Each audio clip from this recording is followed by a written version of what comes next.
पहली सिगरेट अक्सर स्टाइल के नाम पर शुरू होती है, लेकिन धीरे धीरे वही आदत एडिक्शन बन जाती है। सोशल मीडिया, मूवीज, पार्टीज और पीयर प्रेशर के बीच आज बड़ी संख्या में युवा स्मोकिंग की तरफ बढ़ रहे हैं। सवाल ये है कि क्या सिगरेट कंपनियां यूथ को जानबूझकर टारगेट कर रही हैं, और आखिर स्मोकिंग छोड़ना इतना मुश्किल क्यों हो जाता है?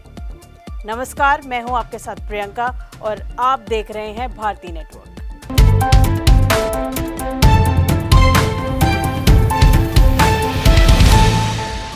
आज दुनिया भर में स्मोकिंग को लेकर जागरूकता बढ़ी है।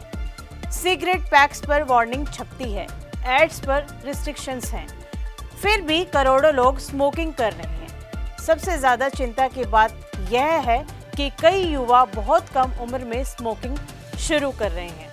कई लोग इसे कूल, मॉडर्न या स्ट्रेस रिलीफ समझकर शुरू करते हैं, लेकिन बाद में यही आदत उनकी जिंदगी पर भारी पड़ने लगती है। एक्सपर्ट मानते हैं कि टोबैको इंडस्ट्री ने वर्षों तक अपनी ब्रांडिंग इस तरह बनाई कि स्मोकिंग को कॉन्फिडेंस, फ्रीडम और स्टाइल से जोड़ दिया। मूवीज में हीरो स्मोकिंग करता दिखता था, म्यूजिक वीडियोस और पार्टीज में सिगरेट को एटीट्यूड की तरह पेश किया जाता था। डायरेक्ट एडवर्टाइजिंग पर रिस्ट्रिक्शंस आने के बाद भी कई brands surrogate marketing, event sponsorship और इनडायरेक्ट प्रमोशन के जरिए अपनी मौजूदगी बनाए रखते हैं। यानी संदेश सीधा नहीं होता, लेकिन माहौल ऐसा बना दिया जाता है जहां स्मोकिंग नॉर्मल और ट्रेंडी लगे। आज सोशल मीडिया का प्रभाव भी बड़ा कारण बन चुका है। कई युवा इन्फ्लुएंसर्स और सेलिब्रिटीज को देखकर लाइफस्टाइल कॉपी करने की कोशिश करते हैं। कई बार स्मोकिंग को रेबिलियन या इंडिपेंडेंस की तरह दिखाया जाता है। कॉलेज कैंपस, फ्रेंड सर्कल्स और पार्टी कल्चर्स में भी कई लोग सिर्फ फिट इन होने के लिए सिगरेट्स ट्राई करते हैं। शुरुआत अक्सर सिर्फ एक बार से होती है, लेकिन यही आदत धीरे धीरे नियमित बन सकती है। अब सवाल ये है कि स्मोकिंग छोड़ना इतना मुश्किल क्यों होता है? इसका सबसे बड़ा कारण है निकोटीन सिगरेट में मौजूद। निकोटीन दिमाग पर असर डालता है और धीरे धीरे शरीर उसकी आदत बना लेता है। जब कोई व्यक्ति बार बार स्मोकिंग करता है तो ब्रेन उसी केमिकल की डिमांड करने लगता है। यही वजह है कि कई लोग जानते हुए भी कि स्मोकिंग नुकसानदायक है, उसे छोड़ नहीं पाते। एक्सपर्ट्स बताते हैं कि एडिक्शन सिर्फ फिजिकल नहीं बल्कि मेंटल भी होता है। कई लोग स्ट्रेस, एंजाइटी, लोनलीनेस या वर्क प्रेशर के दौरान स्मोकिंग करने लगते हैं।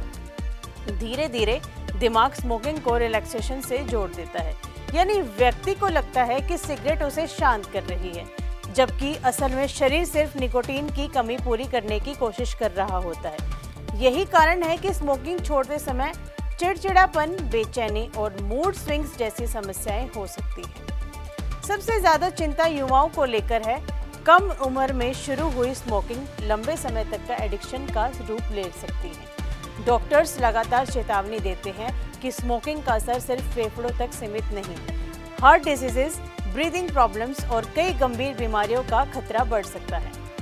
पैसिव स्मोकिंग यानी दूसरे लोगों का धुएं के संपर्क में आना भी नुकसानदायक माना जाता है। यानी एक व्यक्ति की आदत आसपास के लोगों को भी प्रभावित कर सकती है। एक और बड़ा सवाल यह है कि आखिर इतनी अवेयरनेस के बावजूद लोग स्मोकिंग शुरू क्यों करते हैं?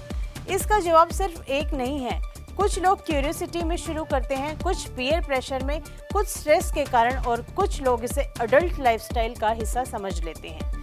कई युवाओं को शुरुआत में एडिक्शन का अंदाजा ही नहीं होता। उन्हें लगता है कि वो कभी भी छोड़ देंगे, लेकिन समय के साथ वही आदत मजबूत हो जाती है। टोबैको इंडस्ट्री पर अक्सर आरोप लगते रहते हैं कि वह युवाओं को आकर्षित करने के लिए पैकेजिंग, फ्लेवर्स और ब्रांडिंग का इस्तेमाल करती है। रंगीन डिजाइन्स, स्टाइलिश प्रेजेंटेशन और यूथ ओरिएंटेड मार्केटिंग कई बार कम उम्र के लोगों को प्रभावित कर सकती है। इसी वजह से दुनिया के कई देशों में टोबैको प्रोडक्ट्स पर सख्त नियम लागू किए गए। लेकिन एक्सपर्ट्स मानते हैं कि सिर्फ कानून काफी नहीं, जागरूकता और एजुकेशन भी उतनी ही जरूरी है। भारत में भी स्मोकिंग और टोबैको यूज को लेकर कई नियम बनाए गए। पब्लिक प्लेसेस पर स्मोकिंग रिस्ट्रिक्शंस हैं, सिगरेट पैक्स पर बड़ी हेल्थ वार्निंग्स छापी जाती है और कई कैंपेन्स चलाए जाते हैं। लेकिन ग्राउंड रियलिटी यही है कि आज भी बड़ी संख्या में लोग टोबैको प्रोडक्ट्स का इस्तेमाल कर रहे हैं। यही वजह है कि हेल्थ एक्सपर्ट्स लगातार प्रिवेंशन और अवेयरनेस पर जोर दे रहे हैं। स्मोकिंग छोड़ना आसान नहीं माना जाता, लेकिन कई लोग सफल भी होते हैं। एक्सपर्ट्स कहते हैं support system, healthy routine, exercise और प्रोफेशनल गाइडेंस मददगार हो सकती है। सबसे ज़रूरी बात यह है कि व्यक्ति खुद छोड़ने का फैसला करे, क्योंकि एडिक्शन जितना शरीर से जुड़ा होता है उतना ही माइंडसेट से भी जुड़ा होता है।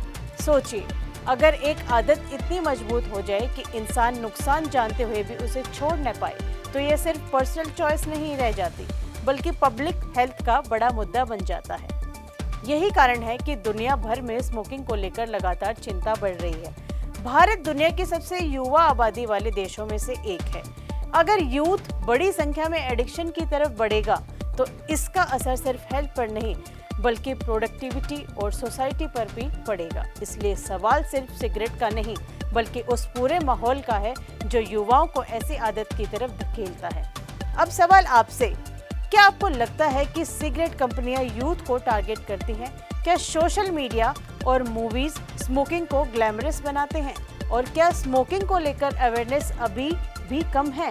अपनी राय हमें कमेंट करके ज़रूर बताइए। ऐसे ही मुद्दों पर ग्राउंड रियलिटी जानने के लिए चैनल को सब्सक्राइब करना ना भूलें। धन्यवाद।